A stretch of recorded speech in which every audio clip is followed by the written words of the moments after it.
Of his top 10, here we go. Number 10 is Hall Pass, which is not funny, and it's a shame because I'm not one of those people that thinks the Farrelly brothers are without merit. I think some of the Farrelly movies are funny, although I had a lot of... I mean, I said I didn't like Kingpin at all. A lot of people said, what you're talking about, Kingpin is really funny. No, Kingpin's got one great performance in it, which is Bill Murray. The rest of it is not that funny, but I do think... I mean, I like Stuck on You and things like that. The Lincoln Lawyer is at number 9. Which is, Matthew Mahogany doing what, to all intents and purposes... is, yet another one of those... I'm having a senior moment. What's the name of the guy? John Grisham. It's a John Grisham, but it's not John Grisham. It's the next guy. What's he called? Michael Connelly. Him, fine. And Matt McConaughey is doing the thing which is, I'm a lawyer, I'm seedy, I'm scummy, you don't want to trust me, but you know what? During the course of it, you're going to find out that actually being a seedy, scummy lawyer is in fact a fabulous thing, and I do have a moral backbone, and that's how it plays out. I mean, it's fine. I didn't dislike it enormously. I was kind of surprised by some of the reviews it got. I mean, it's better than all the John Grisham stuff, but that's only because the John Grisham stuff is so incredibly dull. Chalet Girls at 8. Which is more fun than you would expect. Got lovely central performance. I mean, I know it's, rough around the edges and cheesy and all that sort of stuff, but for what it is, for, entertainment for, 12-year-old girls who want to see a jolly romance with some snow and some ice cream, it's perfectly fine. And funnily enough, the other day, bumped into... somebody who introduced themselves to me. They said, I was the producer of Chalet Girl. And I was able to say, well, it's nice, because I rather enjoyed it, which I hadn't expected to at all. Another Hood is at number 7. And this we were waiting for it. Oh, we got this from Jason in Cheltenham. Hello, Jason in Cheltenham. Possibly the most annoying film I've ever seen, he says. But then I haven't seen the Fred movie. So. Okay. Don't! Battle Los Angeles is at 6. Well...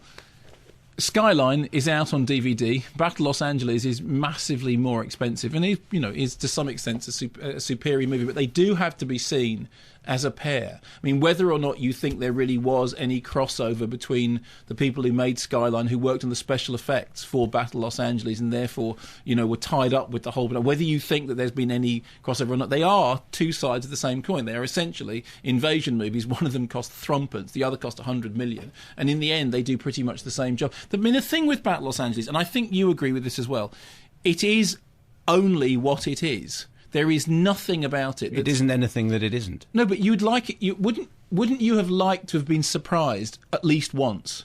Wouldn't you have liked to have seen something in it and gone, "Oh, that's great. I haven't seen that before." Because the trailer is actually quite impressive. The trailer makes it look quite grim, as opposed to the poster, which just makes it look like I think you kind of know what you're going to see. Yeah, and you knew when you went in what you were going to see in there at all, but it was quite enjoyable while I was there. But nothing surprising. No, nothing. Have you? Did you go to see it on your own, or did you go with somebody else? I went. Well, there were loads of people there, but but I mean, anyone. Okay, fine. I was just wondering whether you went with a sort of 12, 13. Oh, I saw it with James King. Oh, fine. So a 12-year-old. And what did a 12-year-old think? 12-year-old thought it was a guilty pleasure. Fine. Okay, great. Unknown is at 5. Now, some stuff on Unknown. David Anthony says. Yes, enjoyed the weekly dose of your award-winning entertainment show on the podcast. Are you hoping to get blah, blah, blah, blah? It seems that Liam Neeson films such as Taken now all seem to end with huge gaping oversights. Obviously, with Taken, it was the question of who is driving the boat. Be careful. Are you going to do a plot spoiler? Well, I don't think it is, but then I haven't seen the film. Okay, well, if it doesn't make sense to you and you haven't seen the film, then it presumably... Just be careful as you proceed. Well, I don't know. Am I supposed to read this out or not? Well, yeah, go. What I'll do is I'll shout stop if it becomes a plot spoiler. I recently saw his latest film, Unknown. That's okay. With the obvious issue that sprung to mind about the key Paris photo he remembers is, wouldn't he, from his perspective, actually have remembered who was taking the photo, not the Paris cafe itself. Okay. I think that's not a plot spoiler, because I think if you hadn't seen the film, that wouldn't make any sense. And until the point that you get to that thing, But actually, yes. Yes, that's right. The only who was taking the photo? Yeah. That's not. I don't want to go into it anymore. Well, I've said it once. I mean, it doesn't make it a spoiler if I say it again. Who was taking the photo? There, I've said it 3 times. Okay, so in the same way as who's driving the boat, which isn't a plot spoiler but is an underlying problem, who was taking the photo, and more importantly, wouldn't he remember them? Yes. Rather than the cafe. Yes, I agree. But it's rather like saying, the problem with Space 1999 is that actually they didn't have that form of plastic in the 1970s. Rather than saying the problem with Space 1999 is it's a series set on the moon, which has been blown out of Earth's orbit and is now travelling through the space as a large spaceship, like in Daleks Invasion Earth. It's a tiny detail on what is a huge carbuncle of wrong. Mark Thomas says, in his opinion, Liam Neeson should just stop going abroad. And it would all be a whole lot easier. But which version of abroad? Because Liam Neeson now in these movies always plays an American who goes abroad. So it's which abroad is he going? So I'm telling it to Nigel from Spinal Tap, and then not Nigel, David St Hubbins, and then you get the end, and then what's after the end? Which version of abroad is he not allowed to go to? The kind of abroad where you get Frenchmen with baguettes. Okay, so Europe. He's not allowed to go to Europe. And also Taken, we were discussing the follow-up to Taken, because there's another Taken coming, and what it should be called. Took. Ken, the chocolate pirate, Took is one of his suggestions. Taken Aback is one. Oh, that's good. Which I do. Taken Aback, very good. He also says, this time he kills even more every-oneer. Which is also quite nice. That's very good. The tagline. And Take That and Party, obviously. Very good. Is another one. So very good. Ken, the chocolate pirate, thank you very much indeed for that. Rango's at 4. Which, benefits enormous. I mean, we were reviewing something last week, which was a 3D animation. I was saying that whilst I was watching the 3D animation, I thought, the 3D in Rango is so much better. Of course, Rango is 2D. Gore Verbinski's best film, slightly overlong, but funnier than I expected to be. And one of those movies on a technical level in which the digital animation is actually, pretty well done. And just the level of detail in the picture was enough to hold my attention. I mean, it is rather too long and self-indulgent for its own good, but it is perfectly decent and much, much better than I'd expected it to be. The Eagles at number 3. A couple of notes on this. Hilary Murray, first of all. You were wondering last week why the Eagle did not retain the far more resonant title, The Eagle of the Ninth. Apparently it was because the Americans might have mistaken it for a film about golf, says Hilary, she opening up with a gag. I hope Simon and his 11-year-old have been enjoying the book. Answer, we stopped. Pretty much.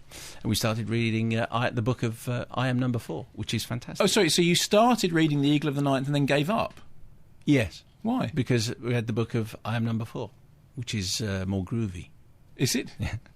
Anyway, Hilary continues, they will have found that it is far more subtle and less violent than the film, which deserts quite radically from the original story. I never understand why filmmakers do this when it isn't necessary. Well, Simon in Bedford. Medium. After my uncredited mention on the show last week, I thought I'd give it another go. When I was 10, Eagle of the Ninth was my favourite book. I think I read it 3 or 4 times, and I really enjoyed the film, though I had to go on my own after checking the BBFC app, which we were talking about last week, and realising it wasn't suitable for my kids. I think the title works perfectly well and is really an abbreviation of an abbreviation, because the wonderful Rosemary Sutcliffe shortened it from Eagle of the Ninth Legion, after all. The reference to titles in other countries last week was a little misleading. Whatever the title, I look forward to watching it with my kids when they're a little older. But I do wish Mark would stop talking about eating shoes, because it's nonsense. About eating shoes? Yes. Eating your shoes. Well, it's not nonsense. Don't, because you said don't talk about it. Well, you brought it up. It's not nonsense. I will do it. I will do it. If David Lynch makes a 3D movie, I will eat my shoe. A Turtle's Tale is at number 2. In 3D. And if David Lynch had made a Turtle's Tale, I would have eaten my shoe, but he didn't. Just so get on I'm with not it. Going Contribute. A Turtle's Tale. What is it? I think I have contributed, and as far as that's concerned. It's a kids animation that's not very well done and is terribly eco-friendly, and it's got that awful sort of sense of self-righteousness about it, which is oil pollution, fishing, whaling, it's okay, we're watching a rubbish digimation, but it's okay because it's on the side of the good guys, yay, here's Greenpeace, whee, and it's like, you know what? Just give me massive nuclear rockets firing off into space and blowing planets up. I'm sorry, I'll have that any day. Number 1 is Limitless. Which, it was a funny thing with Limitless. I went in really not expecting very much. I saw it in a multiplex in Eastleigh on a Thursday afternoon. Is that relevant in any way? Yes, it is slightly. Okay. Because rather than seeing it at a press screening with a bunch of toffee-nosed critics and blah, blah, blah, I saw it with ordinary people, real people. Yeah, really? Exactly. Although there weren't that many real people in that particular screening, and it's the thing with him as a central figure. I don't generally like him very much, but in this it works because he plays somebody who's slimy and untrustworthy and whose smile you're meant to see as essentially a sheen. And it is a sort of extended Twilight Zone episode. A lot of people incidentally wrote in about Flowers for Algernon and which I feel duly chastised about not being a cross. But it is a simple idea. You take a drug, it makes you incredibly brilliant. What then happens? Do you carry on being incredibly brilliant, or do you stop taking the drug and your life falls apart? And it for a single idea stretched out, it worked perfectly well. Robert De Niro does the Robert De Niro thing of turning up in 3 scenes. I watched Angel Heart again the other day, which I really loved, because Robert De Niro I think it's only 2 scenes that he turns up in that, but he somehow manages to dominate the proceedings anyway. But it's as that sort of disposable, single idea, slightly sci-fi inflected thriller goes, with a cast that I wasn't, really looking forward to, it was much better than I thought.